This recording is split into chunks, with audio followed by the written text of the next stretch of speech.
तो इस तरह आमिर जमाल, अबरार अहमद और भी जो यंगस्टर खिलाड़ी हैं उनको एक बार फिर इन्होंने बाहर कर दिया। अस्सलामुअलैकुम नाजरीन, बड़े दावे झूठे निकले। बहुत ही अच्छे तरीके से इन्होंने घुमा फिरा के पाकिस्तान टीम की जो सिलेक्शन की है उनमें काफी पेचीदगियां सामने आई हैं, जो कि इस वीडियो में मैं आपको बताऊंगा। वीडियो को एंड तक देखिएगा। तो बढ़ते हैं इस खबर की जानिब, जिसमें इनकी जो सिलेक्शन है उसको भी देखते हैं, किस किस को सिलेक्ट किया और किस किस को इन्होंने रिजेक्ट कर दिया। Rawalpindi Pakistan cricket board PCB ने पीर को बांग्लादेश के खिलाफ पहले टेस्ट के लिए 11 रुकनी टीम का ऐलान कर दिया, जो 21 अगस्त बुध को रावलपिंडी क्रिकेट स्टेडियम में खेला जाएगा। वाज़ेह रहे कि पाकिस्तान क्रिकेट टीम के हेड कोच की हैसियत से जैसन गिलेस्पी का यह पहला मैच होगा।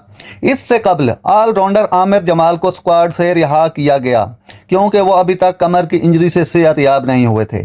पता नहीं इस बात में कितनी सदाकत है, लेकिन आमिर जमाल बाहर हो चुके हैं। अब बढ़ते हैं मुकम्मल स्क्वाड की तरफ जो पाकिस्तान ने सिलेक्ट किया है। अब्दुल्ला शफीक और सैम अयूब ओपनिंग करेंगे। शान मसूद कैप्टन है, 1 डाउन आएंगे। 2 डाउन बाबर आजम की जगह बन रही है। सऊद शकील उसके बाद आएंगे। उसके बाद Mohammad Rizwan wicket keeper batsman की बारी आएगी। उसके बाद ऑलराउंडर सलमान अली आगा आएंगे। उसके बाद शाहीन आफरीदी, नसीम शाह, मोहम्मद अली, खुरम शहजाद। तो इस तरह आमिर जमाल, अबरार अहमद और भी जो यंगस्टर खिलाड़ी हैं उनको एक बार फिर इन्होंने बाहर कर दिया, जिसकी इनसे तवक्का थी कि इन्होंने बाद में यही करना है कि यंग टैलेंट को इन्होंने बाहर फेंक देना है। वही काम हुआ जिसका डर था। तो नाज़रीन, कैसा लगा मेरा वीडियो? मेरे चैनल को सब्सक्राइब जरूर कीजिएगा। अल्लाह हाफिज।